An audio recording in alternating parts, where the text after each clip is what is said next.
What's up guys, it's me Jeremy. Aurelion Sol is out on the PBE and I got a chance to mess around with him and try out a bunch of different builds. And I have to say that he's a really cool champion with an awesome personality, and I enjoyed playing him a lot more than some of the other champions in the past.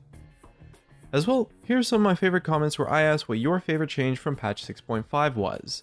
Today's question is, what do you think about Aurelion Sol? And if you enjoyed the video, hit that like button, and if you don't, please hit the dislike. Anyways, let's get started.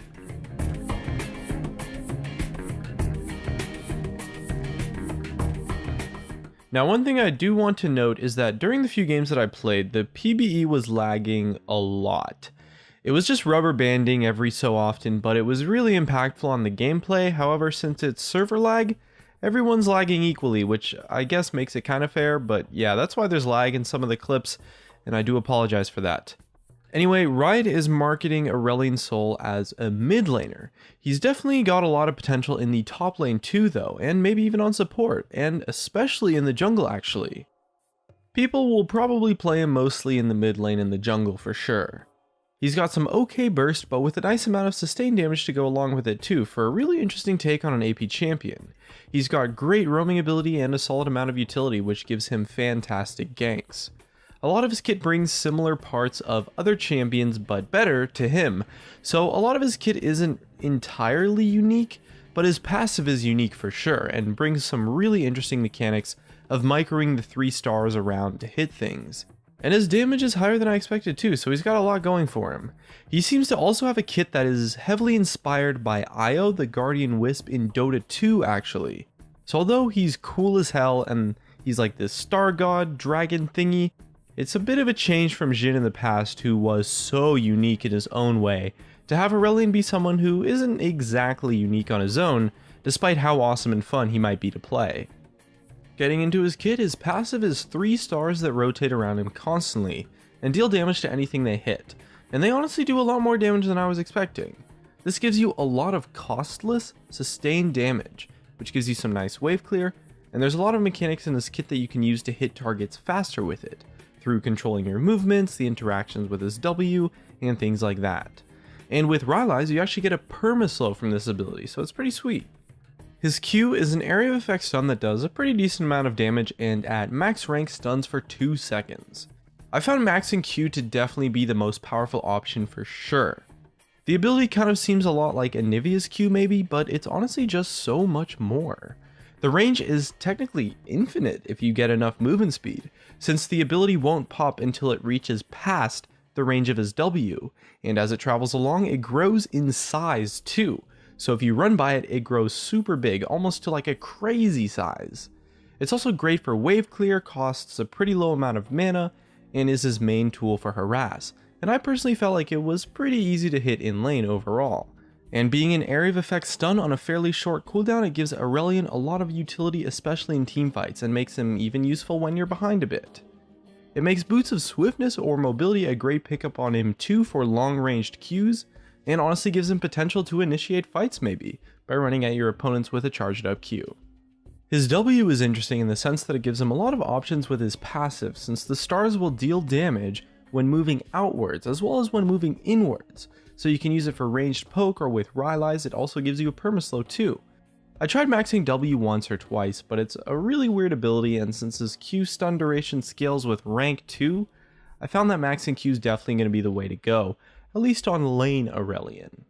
And his E is actually a really amazing tool. You can use it for his Q with a high radius stun to get back into lane faster maybe, or just to gank other lanes. The indicator on the ability that shows that you are coming is actually really small, and the range is so ridiculous, and since it goes over walls and such, it gives Aurelion insane ganking potential, and is a big part of what makes him a great option in the mid lane. It's kind of like a bard portal maybe, but that only you can take, and that has free movement speed that doesn't rely on walls. And the tiny indicator makes this ability a surprise for people most of the time, even though it's not really supposed to be. And as for his ultimate, it's an area of effect slow that knocks back anyone that is within the range of his W. It's another area of effect crowd control tool, and it has a lot of damage, which gives him some really nice burst in combo with his Q, and the range on his ultimate is actually kind of ridiculous, so it gives him the opportunity for some amazing plays. But it does have a wind up time, so it's possible to see it coming and not too difficult to dodge if you have flash up. Now, judging by the way that I talked about his abilities, I'm sure you're starting to get an idea for what my exact thoughts on Aurelion are.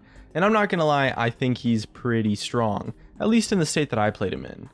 He feels a little bit weird to play because you're constantly managing his passive and trying to position yourself to hit things with it. But the utility that he has to kill people and especially to control the map are really what I think sets him over the top.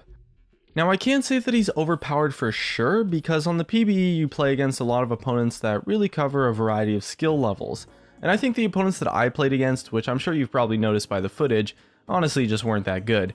But I do think he does have a decent chance of being overpowered, and if he's not, he's definitely trudging the borderline. I thought his landing wasn't that bad, since his Q is actually reasonably easy to land, and since it stuns, when you do land it, it just gives you so much free harass. And as long as you're not overusing his W, you pretty much never run out of mana too. And his roams are honestly just insane.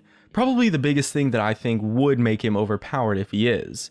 It's like Quinn's roaming power, but just so much better. Since he can go over walls, it's really easy to flank, and since he has hard crowd control and burst damage, his ganks are amazing once you actually get there. And with his ultimate and ignite, he can honestly start to one-shot people if they're squishy. Since he kind of wants to get into short range by walking in with his Q, landing his passive, you're probably going to want to build tank AP items like Rod of Ages, Rylai's especially, Abyssal Scepter, maybe Azonia's, and stuff like that in your build.